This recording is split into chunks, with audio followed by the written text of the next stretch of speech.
Bismillah Rahman Rahim. Assalamu alaikum. Welcome to ASTC. This is Cambridge A Level Mathematics 9709 Mechanics. So, today we will be starting lecture 9.2, which is conservation of momentum. All right.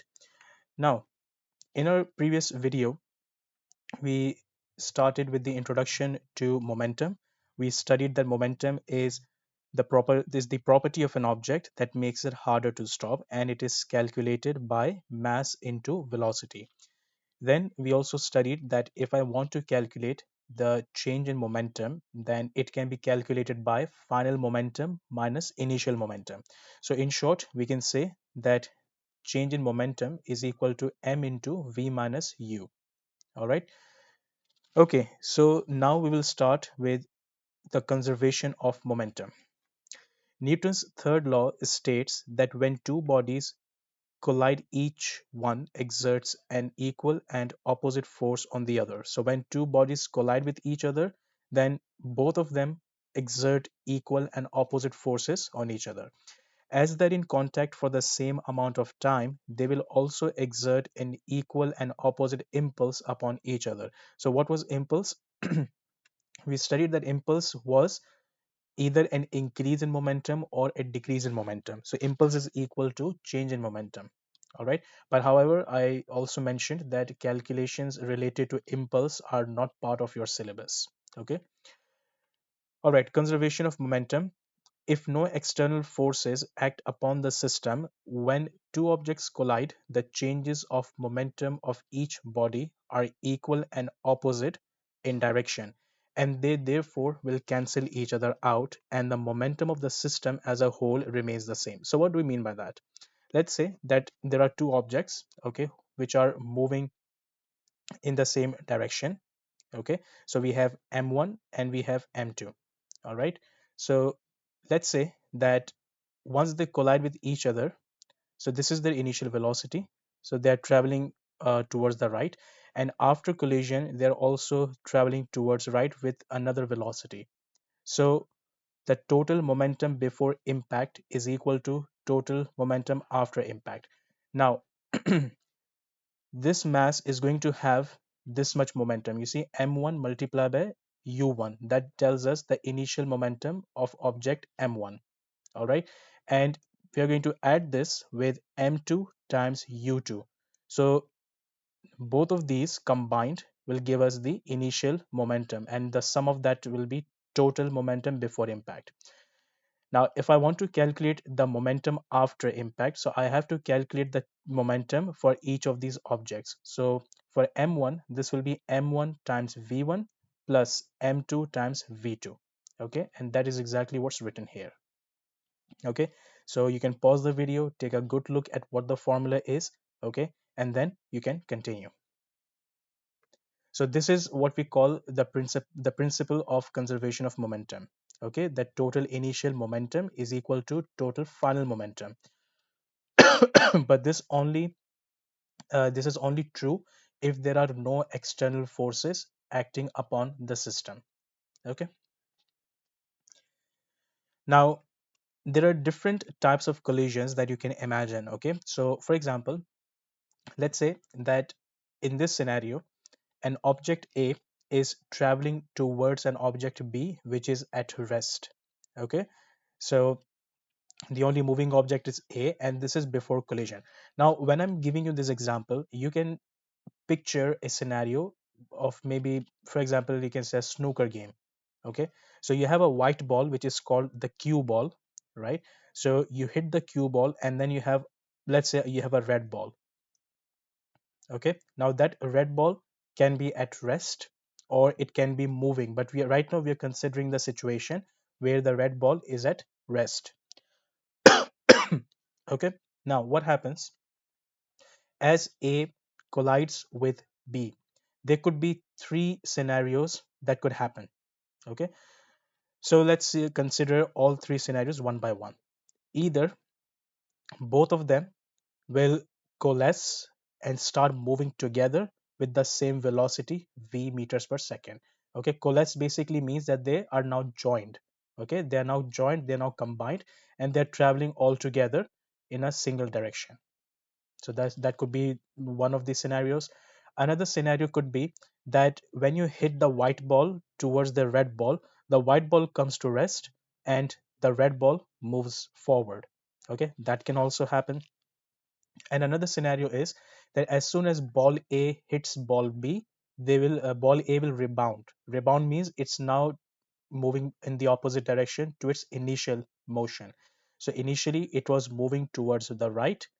After collision, it has now changed its direction and moving towards the left, while B can only move to the right, right? Okay. So that is when one of the objects is at rest. So you can have one of three scenarios. Okay. The second type of collision can be where both of them are traveling towards each other. So you have ball A and you have ball B, and both of them are now moving towards one another. So this is before collision.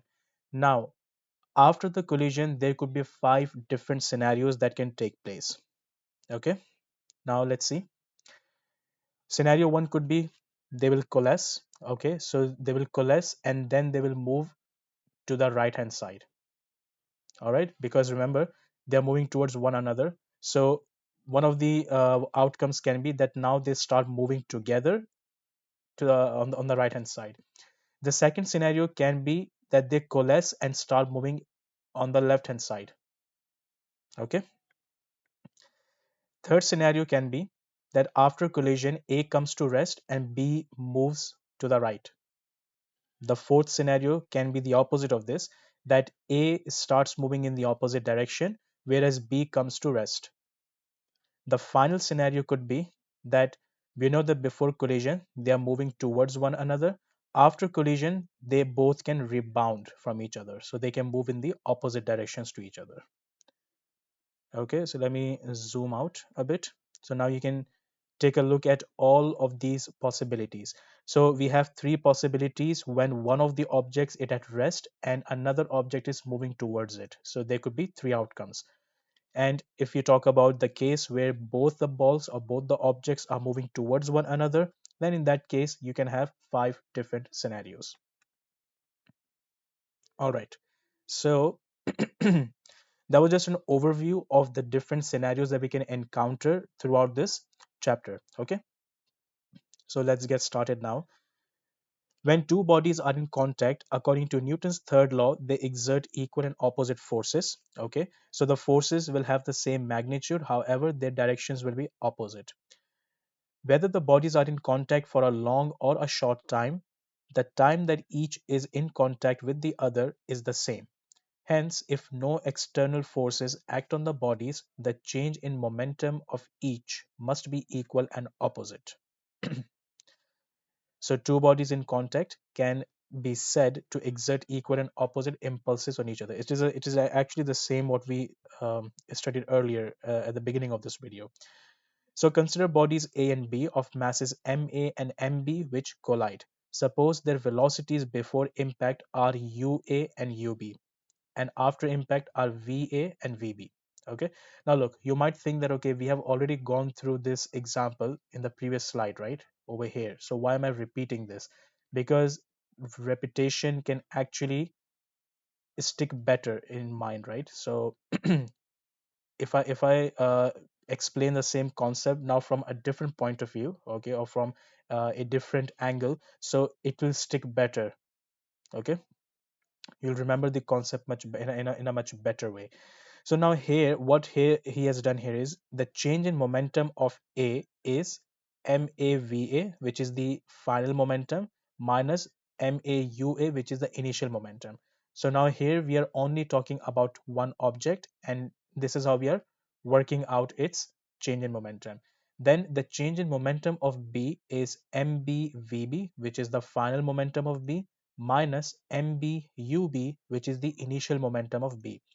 Now we know that the change in momentum will be the same, right? Because no external forces are acting. Okay, so the change in momentum of A is equal to change in momentum of B. So what you can do is the change in momentum is equal and opposite, right? So we'll take one of them, we'll write it on one side. Another one, in magnitude, it is going to be the same, but in direction, it will be different. So I'm going to put a negative sign over here. And hence what happens after you rearrange them, okay, you're going to get this equation. This equation is the same as this equation. So you see, this is how we actually obtained this equation. All right. So now, in all cases, we model the bodies by equally sized spheres and assume that the collision is direct along the line joining the center of the spheres. So basically, what he means by this is that, let's say this is one object, this is another. So this is the center of the object. So they're colliding along this central part of the object. Okay. So we are only considering what is called elastic collisions, the direct collisions. Okay, so we assume that both the particles are perfect spheres, they do not have any irregular edges or something, because that can affect the quality of collision, right? So that's why we are assuming that these are equally sized, perfectly shaped spheres. So total momentum before impact equals total momentum after impact. This result is known as the principle of conservation of linear momentum. It applies for all collisions provided no external force acts. All right.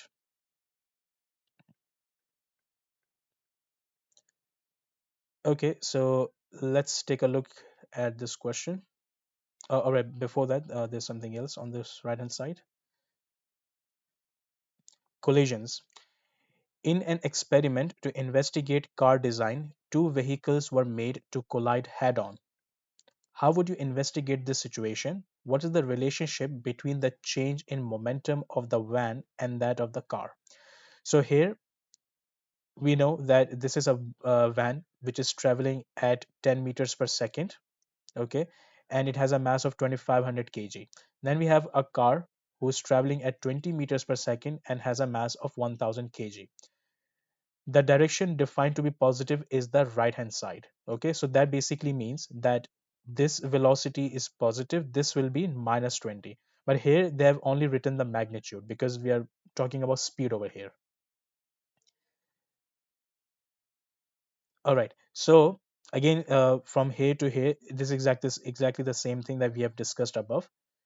This example illustrates the law of conservation of momentum. The law of conservation of momentum states that when there are no external influences on a system, the total momentum of the system is constant. Since momentum is a vector quantity, this applies to the magnitude of the momentum in any direction. So basically, momentum is a vector quantity. That is why we have to take into account whether we are talking about we are talking on the right hand side, okay, that will be positive, or if you're talking about left hand side, which will be negative. So for a collision, you can say that total momentum before collision equals total momentum after collision. Now, here we are applying that two different objects are colliding head on, and then they could become one bigger object, right? So for example, let's say that if, let's say, after the collision, both the van and the car, they become one single object and they're moving on the right hand side altogether, so we'll consider them a mass of 3500 kg, which is traveling at some velocity v meters per second on the right hand side, right? So this is kind of saying that it has now become a bigger particle, a bigger object. Okay, similarly, explosions are the opposite of these type of situations.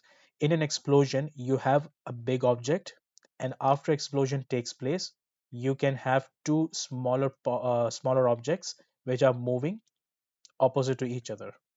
Okay, so those explosion, the scenarios which are related to explosions, they can also be modeled by momentum. So conservation of momentum also applies when explosions take place, provided there are no external forces. So for example, when a bullet is fired from a rifle or a rocket is launched. So when a bullet is fired from a rifle, initially we had one single object, which was your rifle plus the bullet. But after the fire takes place, rifle moves in an opposite direction during recoil, while the bullet moves in opposite direction to the rifle. Okay, we'll take a look at this example later. So let's see. A particle of mass 2 kg travels at a speed of 5 meters per second. It collides with a stationary particle of mass 8 kg. After the impact, the 2 kg mass has a speed of 3 meters per second and its direction of motion is reversed. Find the speed of the 8 kg mass after the impact. First and foremost, it is very important to draw a diagram. Now, there's a pattern, or you can, if you want, you can just remember a certain pattern of how to draw this type of diagram. The first diagram we can draw is before collision. What is the scenario? Before collision, it says we have a we have a particle of mass 2 kg. So this is 2 kg, and it is traveling at 5 meters per second. So that means u is equal to 5 meters per second. Then we have a mass of 8 kg, and it is at rest, so u is equal to 0. Okay, now this is the situation before collision. After collision, what happens? It says after the impact, the 2 kg mass has a speed of 3 meters per second and its direction of motion is reversed. So now it is traveling in opposite direction, and v is equal to minus 3 meters per second. Okay, because the right hand side, we are considering this to be positive. Now we need to find the speed of the mass of 8 kg after the impact. Now definitely, because this was in rest, right, so it can only move to the right. So this is v meters per second, and this is what we need to find out. Now the formula that we are going to use is total initial momentum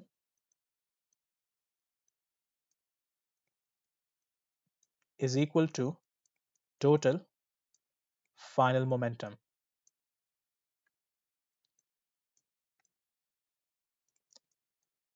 You can also say total momentum before impact equals to total momentum after impact. Now, initial momentum, let's take a look. For 2 kg mass, it will be m multiplied by u, right? So that will be 2 times 5 plus for 8 kg, it will be 8 times 0 because its initial velocity was 0. So we are going to consider the initial velocities when we are talking about initial momentum. Then on the right hand side, the 2 kg mass has a velocity of minus 3 because remember the direction has been changed. So because velocity is a vector quantity, the momentum is also a vector quantity.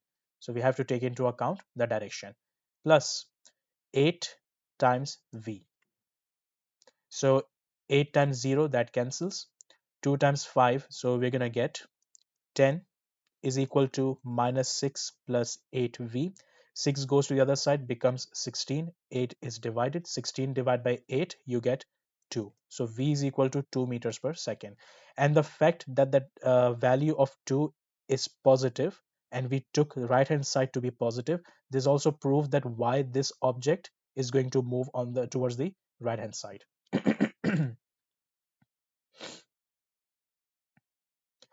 Now, I would prefer doing it this way, okay?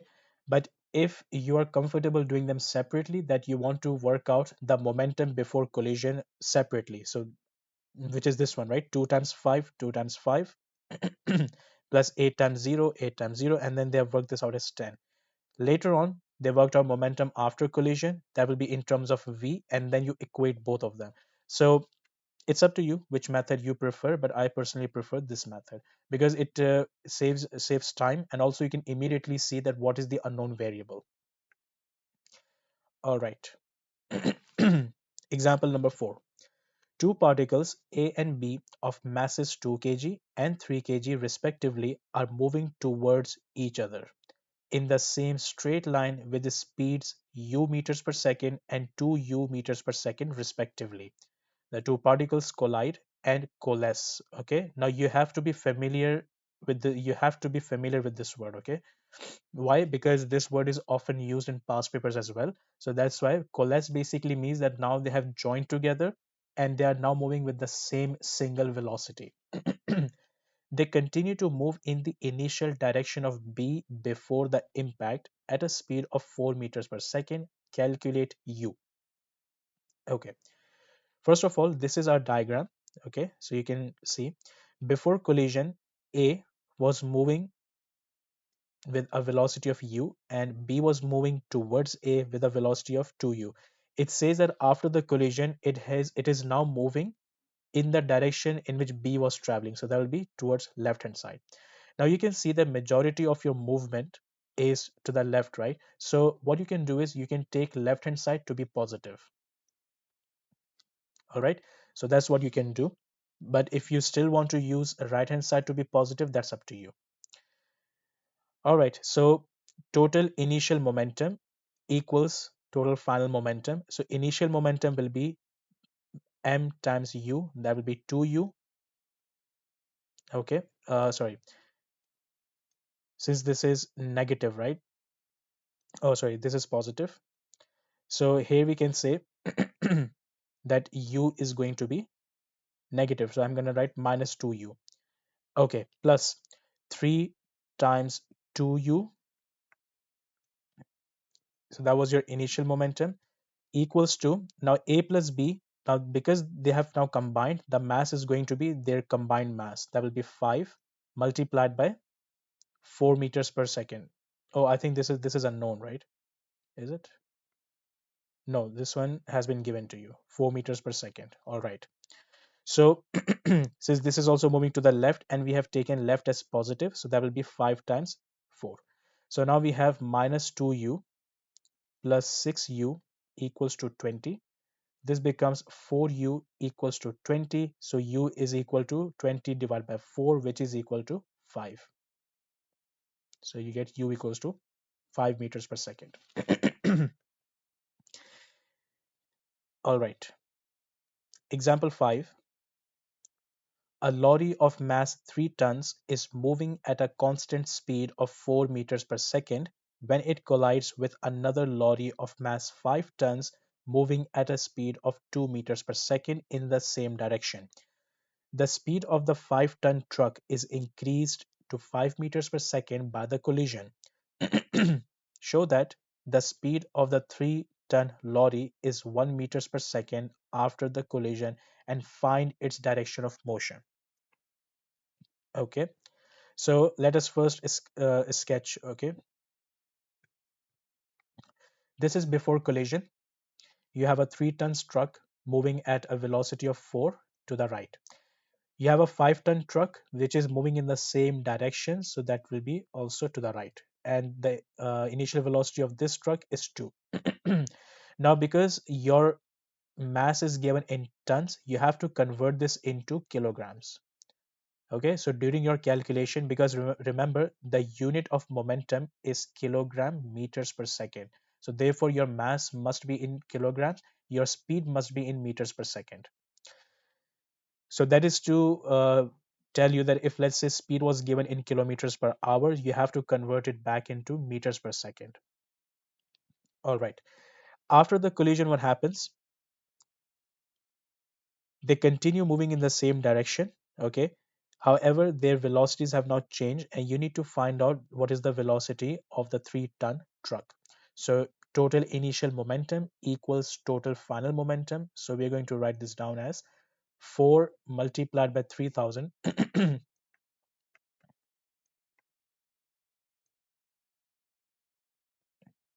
Okay, so we have 3000 multiplied by 4 plus 5000 multiplied by 2 equals 3000 times V plus 5000 multiplied by 5. Okay, so if you want, you can simplify it, but okay, well, let's just work them out. So this becomes 12,000 plus 10,000 and 5,000 times 5, that is 25,000. You subtract that minus 25,000 and then you'll be left with 3,000 V. So 12,000 plus 10,000, that'll be 22,000 minus 25,000. So 22,000 minus 25,000, that'll be minus 3,000 equals to 3000 V. So divide both sides by 3000. V is equal to minus 1 meters per second. Now, because our velocity is negative, this tells you that actually the movement of the 3-ton truck is not to the right, but it is to the left with a magnitude of 1 meters per second. Because we did not know that what would be the direction of 3 tons truck until we find out the velocity, so we'll just assume that okay, it is moving to the right. So that assumption is not incorrect, because at the end of the day you're going to get a value either in negative or positive that will determine what is the direction of movement after collision. Okay, so here we can then say that because the velocity is minus 1, that shows you that the truck of the mass 3 tons is moving to the left. So we can say that its direction of motion is reversed. Okay, even if you say it is moving to the left, you will be marked correct if you have given the diagram. Okay, all right.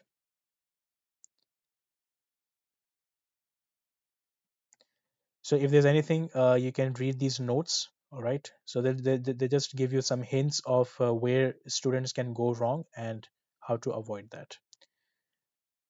um, all right, so we have some few examples on the right hand side. Let's take a look.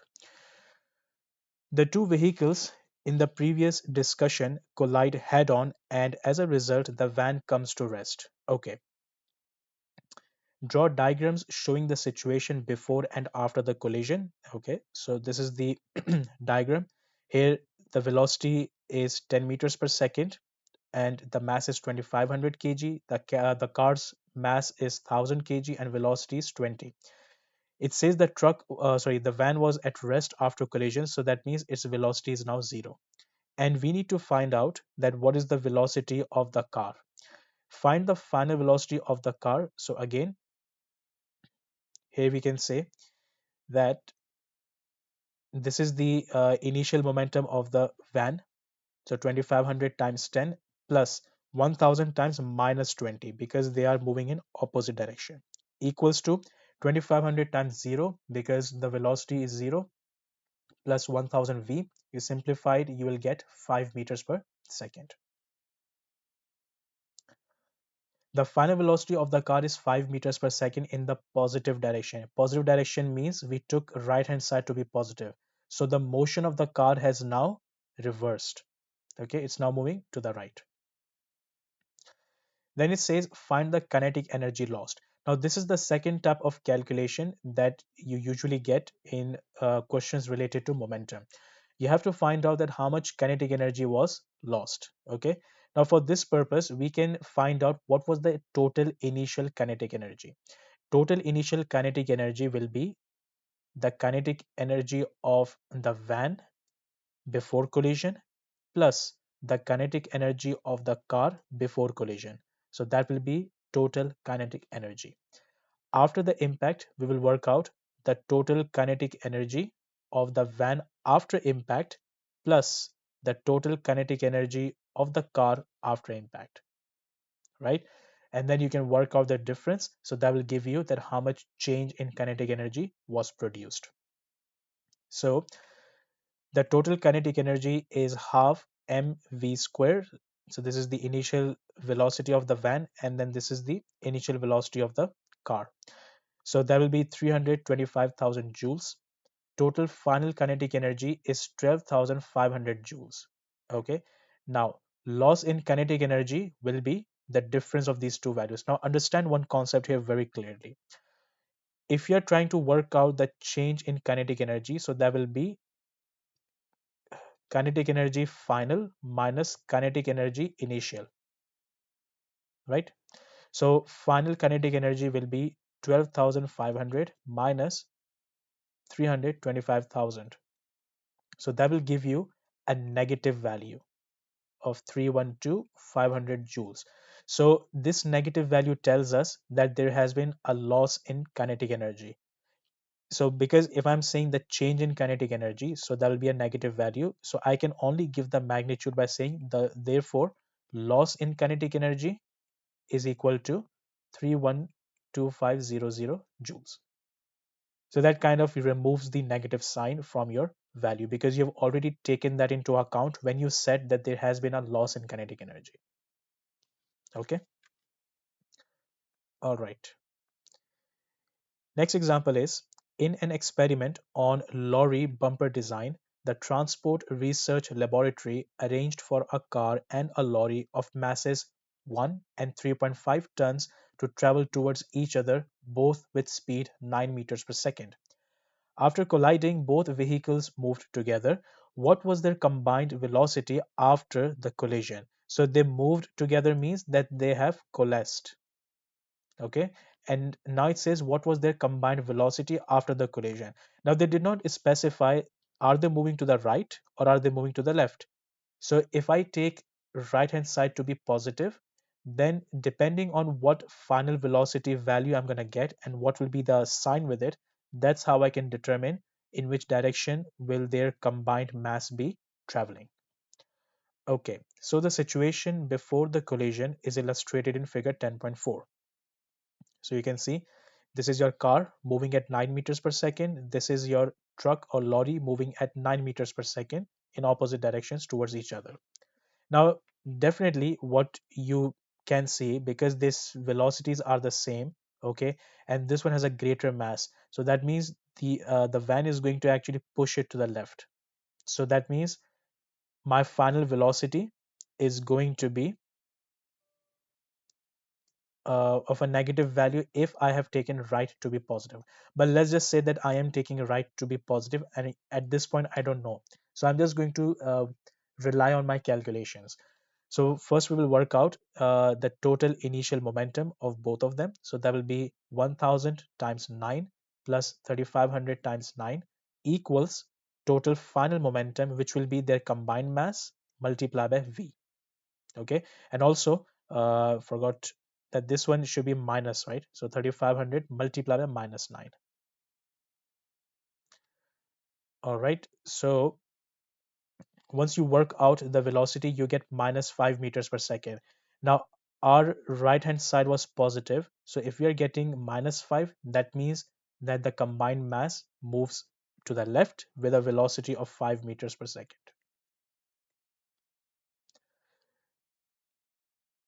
All right, so I hope that this example is clear. Okay, so I'm going to end this lecture. Okay, we are not done yet, but I will continue the second part of this lecture in the next video. All right, so I'll see you in the next video then.